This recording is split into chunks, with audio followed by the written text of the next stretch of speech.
स्वागत है आपका दोस्तों। मेरा नाम मनोज कल्ला है। दोस्तों एक सीरीज़ चल रही है हमारे एंगुलर की, उसी में ये दूसरा वीडियो है ये उस सीरीज़ का, जिसमें हम आज बात करेंगे JSN की। ठीक है ना। तो JSN होता क्या है? JSN क्या है दोस्तों? इसका फुल फॉर्म है जावा स्क्रिप्ट ऑब्जेक्ट नोटेशन। अब जावा स्क्रिप्ट ऑब्जेक्ट नोटेशन तो ठीक है, इसे JSN कहते हैं।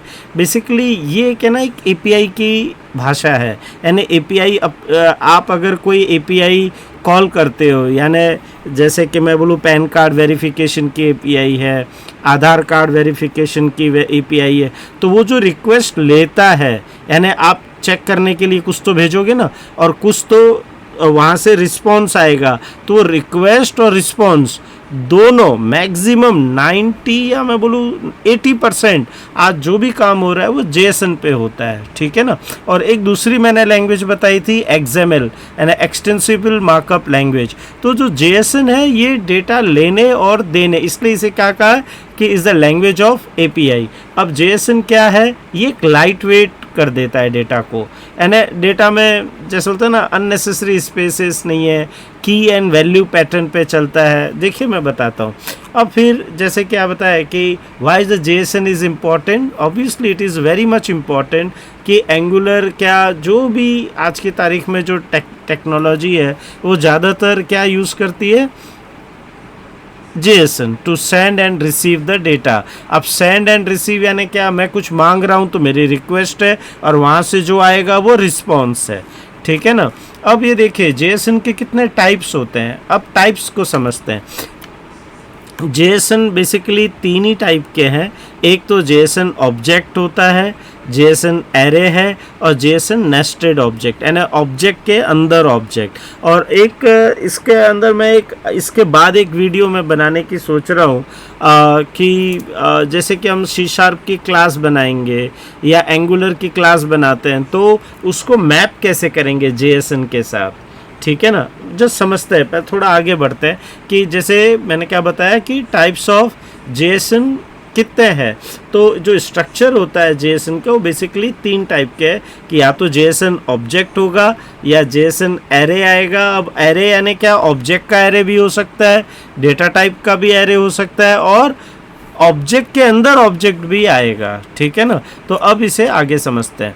अभी जैसे देखिए ये बेसिकली एक सिंपल सा डेटा है। क्या है कि ये एक ऑब्जेक्ट है। क्योंकि ऑब्जेक्ट की पहचान क्या है कि करली ब्रेसेस ओपन, करली ब्रेसेस क्लोज, ये उसकी की है, ये उसकी वैल्यू है। अब आप देख रहे हो न्यूमेरिकल के अंदर ये कोट में नहीं है, ये ध्यान रखना। ठीक है ना। तो वैसे ही डेट और ये सब भी आप ध्यान, अब आगे हम लोग यूज़ करेंगे, अभी तो आपका मैं बेस क्लियर कर रहा हूँ। तो ये नेम है, नेम का देख रहे हो, ये कैरेक्टर है, तो ये देख रहे हो कोट के अंदर है, तो ये एक ऑब्जेक्ट है। अब मैं बोलूँ इसकी ऑब्जेक्ट है, तो इसकी अगर क्लास बनानी तो कैसे बनेगा? Public class. अब मैं इसके नाम दे देता हूँ, जैसे मैं एम्प्लॉय। ठीक है ना। ये मैंने एम्प्लॉय दिया, तो ये एम्प्लॉय दिया, तो ये देखो मैं ये क्लास बनाते जा रहा हूँ, ध्यान से देखना। तो पब्लिक स्ट्रिंग है ना, ये स्ट्रिंग नहीं है, इंटीजर, और ये ID दे दिया। ठीक है ना। ये गेट सेट, ये नॉर्मली C# में भी ऐसे लिखते हैं, और अगर आप वहाँ पे लिखेंगे ID तो ये आप ऊपर क्लास दे के ID और ये इंटीजर, और आप ऐसे भी लिख सकते हैं। ठीक है ना। तो ये JSN डेटा आएगा और जाएगा। ठीक है ना। तो ये ऑब्जेक्ट है ID, तो उसकी वैल्यू आ गया की और वैल्यू पैटर्न पे। अब आ गई बात JSN एरे की। तो JSN एरे स्ट्रिंग का हो सकता है, नंबर्स का हो सकता है, बूलियंस वैल्यू यानी ट्रू एंड फॉल्स, ऑब्जेक्ट्स, और एरे भी हो सकता है, ऑब्जेक्ट एरे। ठीक है ना। तो अब नेम, ये नंबर्स के एरे कैसे आएंगे कि भाई एरे की क्या पहचान है? जो स्क्वायर ब्रैकेट के अंदर जो होता है, सारे लैंग्वेज में यही है एरे की पहचान। तो ये 10, 20, ये क्या है? 3 वैल्यू है एक एरे के अंदर। ठीक है ना। और ये स्ट्रिंग के अंदर देख रहे हो, ये वापस वही square bracket, angular, .NET SQL। अब बात करेंगे एरे ऑफ ऑब्जेक्ट। अभी देखो, अब पुराने में आपने क्या देखा था, जैसे कि ID नेम है ना, तो ये ID नेम, ये जो भी है यहाँ पे ये ऑब्जेक्ट एक ख़त्म हो गया। ठीक है ना। तो ये दूसरा ऑब्जेक्ट करने के लिए कॉमा, और ये वापस वही चीज़ रिपीट हो गई। मतलब repeat in sense ID number 2 आ गया। और ये देख रहे हो इसकी पहचान क्या है एरे की, कि ये स्क्वायर ब्रैकेट है, और ये देखो जहाँ क्लोज होगा स्क्वायर ब्रैकेट। अगर मैं इसको कॉपी करता हूँ मान लो, ठीक है, और अब मैं यहाँ जाता हूँ, ठीक है, मैं दिखाता हूँ, देखो कि इसको वेरीफाई कैसे करेंगे कि मेरा एरे सही है कि नहीं है, ठीक है ना, एरे सही है कि नहीं। तो यहाँ लिखो आप JSON वैलिडेटर, यहाँ JSON वैलिडेटर ऑनलाइन। तो आप यहाँ जाके आपका जो भी JSON आया होगा अगर उसे आप यहाँ पे इंटर यहाँ डाल देते हैं और वैलिडेट करने बोलते हैं तो ये देखो ये नीचे बताएगा वैलिड JSON। ध्यान से देखिए आप, मैं इसको थोड़ा और बड़ा कर देता हूँ, ध्यान से देखिए।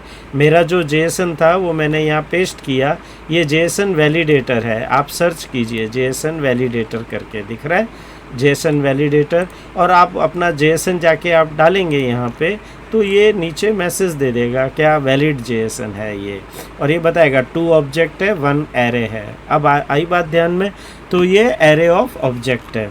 और अब क्या है JSON nested object. Nested object यानी क्या, ये है तो एक ही ऑब्जेक्ट लेकिन इस ये देख रहे हो एड्रेस के अंदर, ये एक एड्रेस क्लास के अंदर ये इसकी चाइल्ड क्लास है, ये वाले पूरे की एम्प्लॉय के अंदर एक एड्रेस क्लास है जिसमें सिटी स्टेट और जिप कोड है, तो इसे कहेंगे नेस्टेड ऑब्जेक्ट, ठीक है ना। तो इस तरीके से हमने ये सीखा कि JSON के टाइप्स क्या होते हैं। और इसी तरीके से ही जैसे ये ऑर्डर का डिटेल का एरे ऑब्जेक्ट ऊपर आ गया और ये आइटम्स की डिटेल नीचे आती जा रही है, ठीक है ना। तो ये इस तरीके से we can be use a JSON। तो JSON का फुल फॉर्म क्या है, जस्ट एक रिपीट करते हैं, जावा स्क्रिप्ट ऑब्जेक्ट नोटेशन। और इसका यूज़ कहाँ होता है, ये डेटा लेने और देने में यूज़ होता है ऑन API, या आप इंटरनली भी अगर आप शेयर करते हो। आजकल तो JSON बेस्ड डेटाबेस भी आ चुके, NoSQL है ना, ये सब। ओके, प्लीज़ चैनल को सब्सक्राइब कीजिए और वीडियो को शेयर कीजिए। Thank you, thank you, thank you.